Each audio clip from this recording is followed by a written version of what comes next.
This is a poem, William Carlos Williams, the icebox poem, the plums, the original Sorry Not Sorry poem. I've eaten the icebox, or I've eaten the plums you left in the icebox, which you were saving. Da da da da. I ate them. They were so sweet and delicious. Forgive me, but I'll probably eat them again. That's not, exactly how it went, but that was what was implied. At least I read. This is my response to it. This is just to say, I keep eating your plums, and I keep saying sorry, but you keep going hungry. And if you were a tree, you would not be a plum tree, but the giving willow to my hungry little boy. But that's beside the point, because you are not a tree at all, but a person with a documented nutrient deficiency who packs them in the icebox and needs to eat them to live, and yet would definitely share one if I just asked, if I just waited for a reply. But instead I just keep eating and you keep withering. Forgive me. I have no excuses.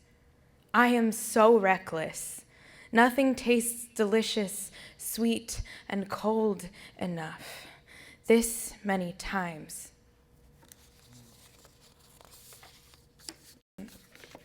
I wrote a poem after going to the dentist, which I never thought I would do.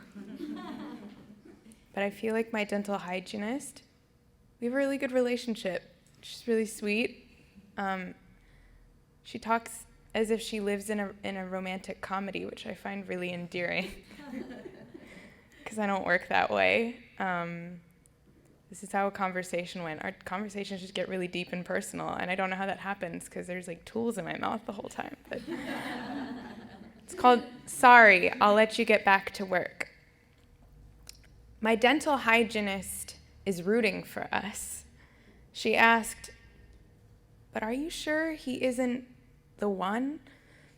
And I told her about the milk swirling around the universe the way we picture it, the stars, the space-time continuum, the cards, and the things that aren't in them. But I didn't tell her no. A drop of blood hung off of one of her tools as she pulled it out of my mouth. It was thick and didn't drop.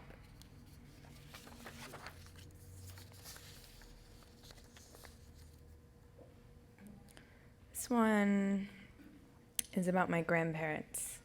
My grandfather had surgery a couple years ago, and it was fine. He just had to stay overnight, and I was asked to come take my, oh wow. Let's go out there. I was asked to go take my abuela home and stay the night with her, and I realized it was probably because the house is dark and she would be lonely, but I didn't realize just how lonely. And she just cleared the bed and pulled both of the sheets back and just had me sleep in there with her, and there was no talk about it. It was just of course you'll sleep here because someone needs to sleep here, because someone always sleeps here. And that just really had an impact on me, so I wrote a poem about it, as I always do. Sheets. We return from the hospital. Only the sweep of passing cars, while tongues freeze to language barrier ridges. We can't talk about it. A blush crystal rosary swings in the back of the car. From cheekbones to forehead, we are traffic-lit mirrors.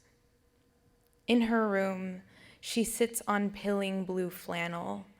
Beside her, a deep sheet dimple of 50 years. He left it cold tonight. Somewhere, sterile linen is warm.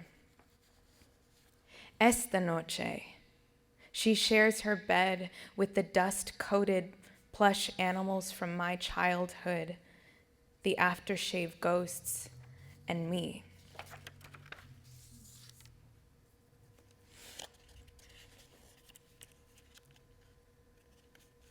poem is called One Bedroom in Retrograde.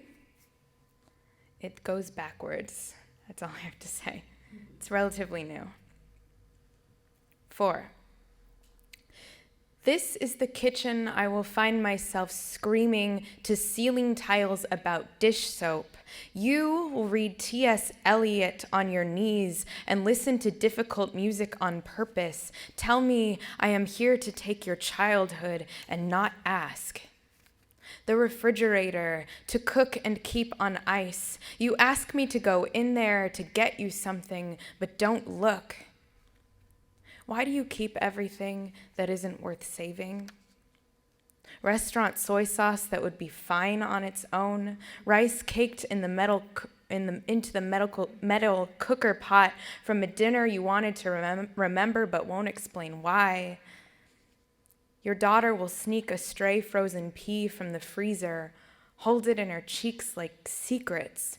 Her eyes will glimmer green at me like, don't tell him, sworn allegiances behind fridge doors. The roaches will find themselves in the grates. The food will have been here long enough to know its neighbors. I will be anxious about the baking soda box at the back, compacted with so much responsibility, having lived and died its chemical death 6 months ago, no one checking if it's still there and able, the muscled arm on the soggy cardboard enough. 3. This is the living room where I will line up your VHS tapes on brown carpet, a maze in alphabetical order. We will have 2-person film festivals, the couches like silos. 2. There is a vase of dead flowers, dried wine, dark and frail. You will tell me carnations are the flower of condolence, of regret. We will sleep a lot on pink carnation sheets your mother sent you after the divorce. I will wonder how often you changed them. 1. This is the bathroom. Today, your grandfather has died. I bring you carnations in the absence of steady hands and right words. You hold them against your caved-in chest in your bathtub while I read you what Amy Bender has to say about bowls, and you ask me to read it again through chapped lips. Surfaces of your body emerge through the suds like islands. The rest of you is secret iceberg. I have always loved chewing on ice. You are a vision in retrograde. The flowers condensate the plastic, trying to find the breath. Have you ever fought in a public place and hated it and said, I don't really want to be here, why are we doing this? This is about that, fighting in a restaurant. And you really don't want to be doing that. And it's like, please stop. Can we please stop doing this? Bite. We are eating mussels at midnight when you ask the question of the million before you. Why the shoulders like that? Don't they know where they are? And why do you look at me with such hate in your eyes, such hate between softness? What happened to you? Am I a villain? Is that what this is? I open my mouth to tell you the truth, but actually, I don't know. I would tell you the truth if I knew it. I would swear on my echo if I had one. I am a soft creature of context. You once held my jawbones in your hand like a father to stop a scared dog from biting and said, I am not a victim of this. Stop biting the fingers that feed you, please. My own dog is old, and sometimes she forgets who we are, grabbing things she thinks belong to her and backing into a corner when no one walked her there, teeth bared like bars. The restaurant candlelight makes me uncomfortable because I can't see your whole face or my own in the mirror. The mussels sit in the butter sauce, most of them open, some of them closed tight, some of them open but empty of meat.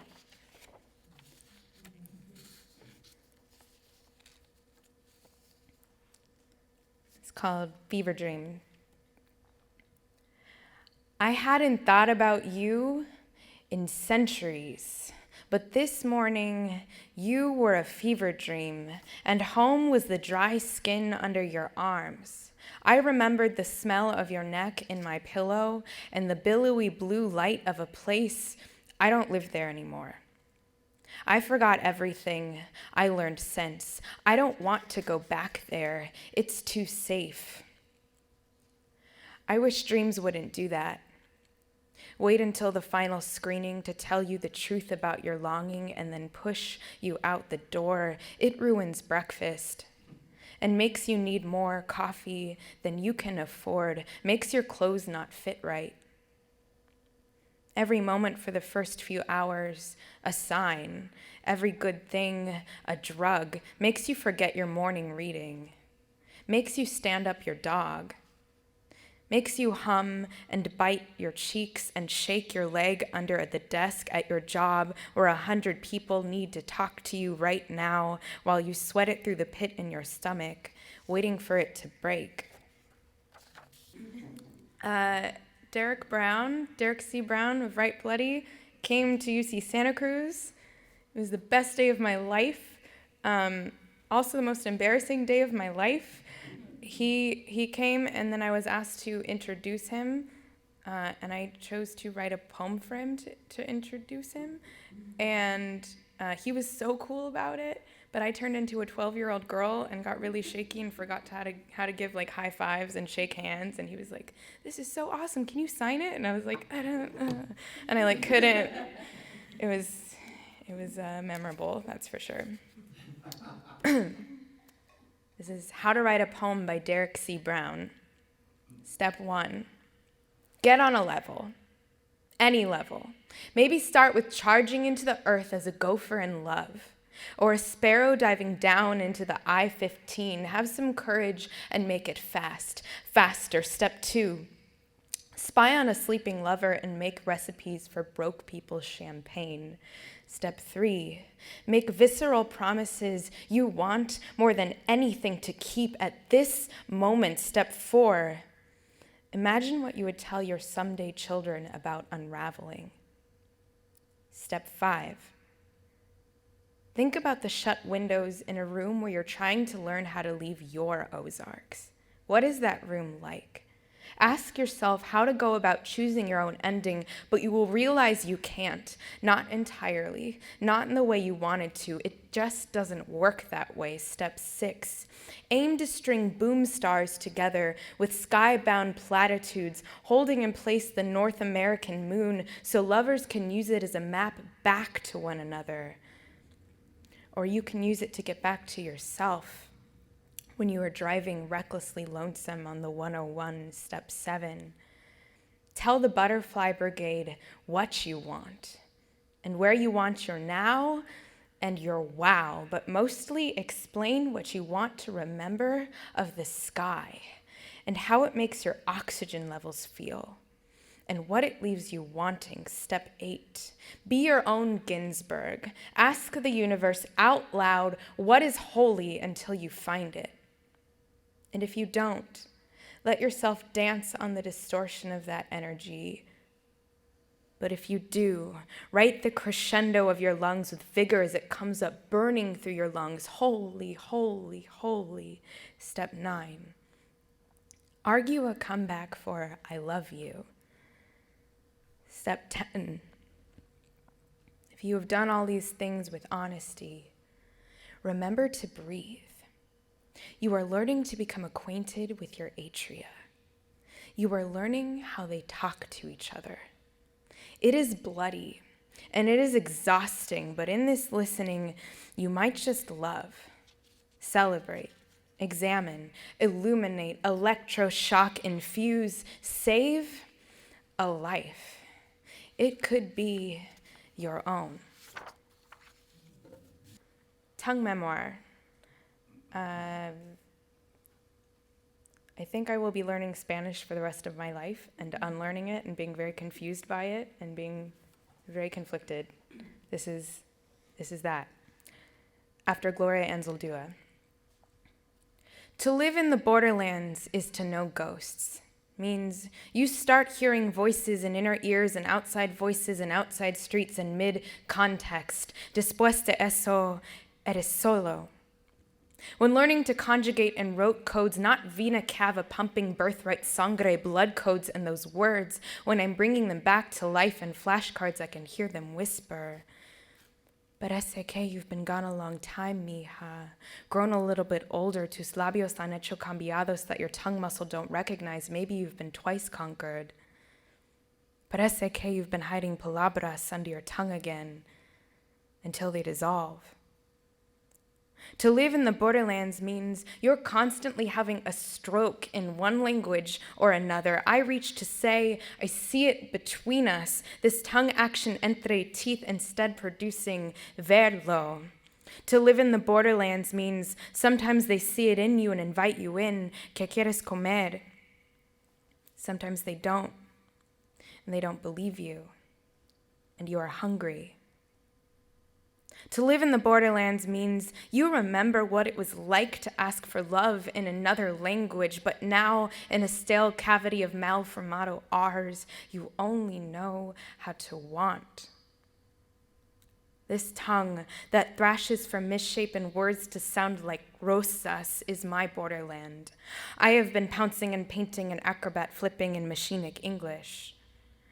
But this idioma, this lengua, gurgles half thoughts, still waits somewhere in an acidic stomach pit. But each time it gets called up to read, this tongue slashing of texture, this brain betrayal dam and body malfunction does not compute. Quiero un entendimiento does not compute.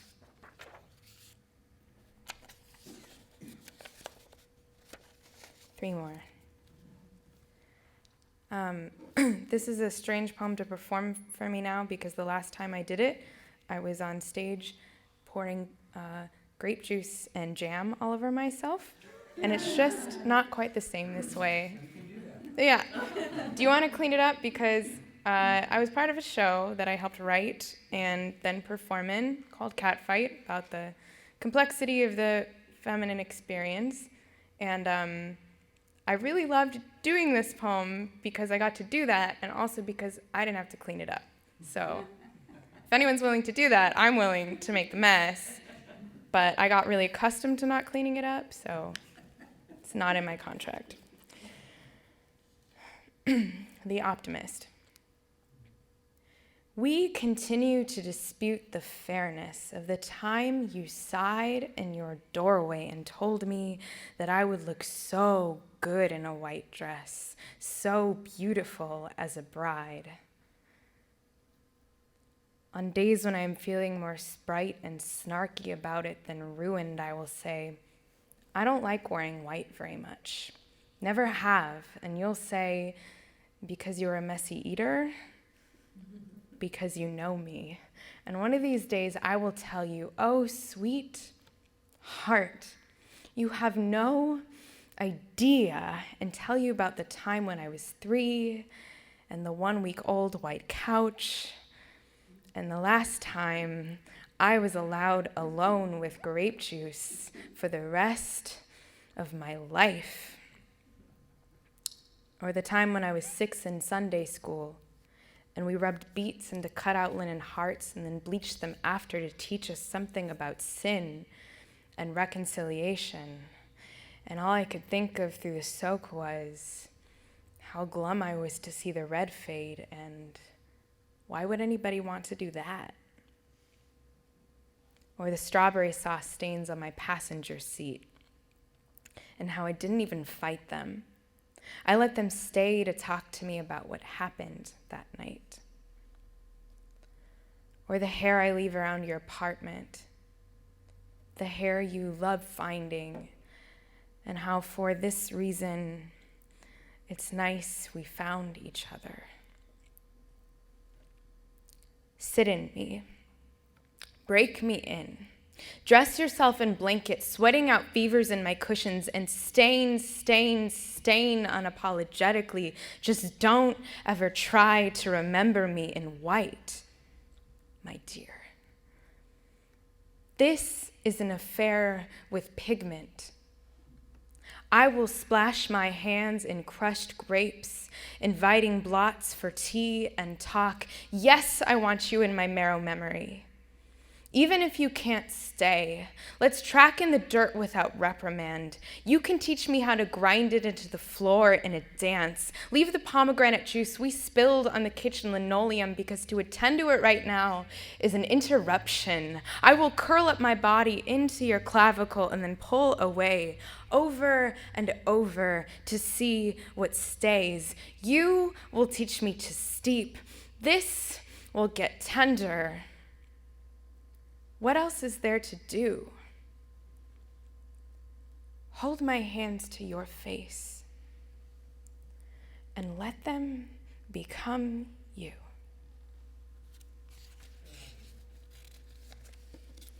All right, this is super old. I'm excited to bring it back. I've spent much of my life on the 101, north or south. But I just moved to Highland Park, and now I spend a lot less time on it, or I should, but really I just am now there and also here, and that's just my destiny as a poet, I guess. Coming and going on the 101. I keep waking into the world tinted purple, forgetting about windows. The earth is gold and persimmon, and lungs wonder gasp again, forgetting about windows. If I don't love you during my iris adjustment into waking, could it be said that I love you at all? It's not a decision, just a coming into being. I come back in here every time by myself, but I am not lonely. I become a body again, and then I am lonely.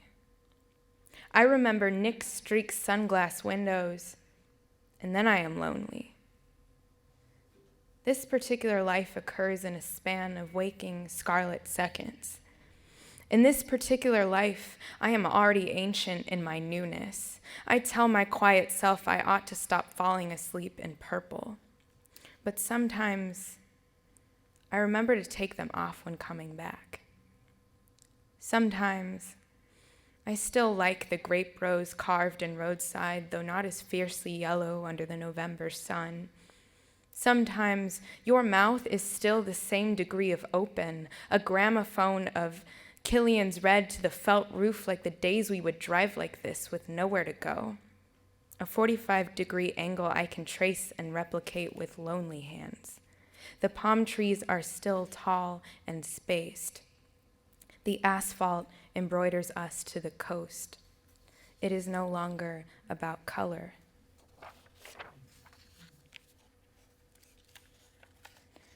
Do I have any dancers in the house? Dancers? Dancers. Got one. Not afraid. I wrote this poem to collaborate with the Moore Park College dance program, as we've done. Sandra's done. Andy, have you done it before? That's right. As a lot of us have, actually. Yeah. The Moore Park College dance program, every fall they have a fall program, and sometimes the theme is speaking movement, where they put poets with dancers, and it's awesome. From when I did this, they had me, I wasn't paired up with one particular dancer. They had me do they did a video sort of edit of practices, of like different practices they had, and then I read over it. So I came to a lot of practices, and they didn't introduce me at first. So I was just some chick sitting on a folded chair by the mirror, like taking notes, like looking at people who are half dressed and like dancing, and I wasn't introduced, and I thought that was very strange. But eventually I was introduced, and then we were all friends, and I was very much welcomed, and it was a great experience. But I thought, wow, how weird must this be? Because I'm totally fascinated. Like, I'll watch you forever. But in that, the sort of message that the director conveyed to me was, could you please write something about how we've got something to say, how arts education is in trouble and shouldn't be, because it's so necessary, and that art is not a hobby that you can just do on the side, and that art is a vocation. And that's so much what my life is about. I'm sure everybody, you've heard once or twice, oh, so you write poetry, like, that's cool on the side, like, as a hobby, you know, like, when do you have time to do that? I'm like, always. I'm always doing it. I work so that I can write poetry, actually. Yeah, it's called Speaking Movement. My friend has dark days and watches YouTube dance videos at 3 a.m. because the dancers are moving in a way he doesn't know how, and he can't put his finger on it.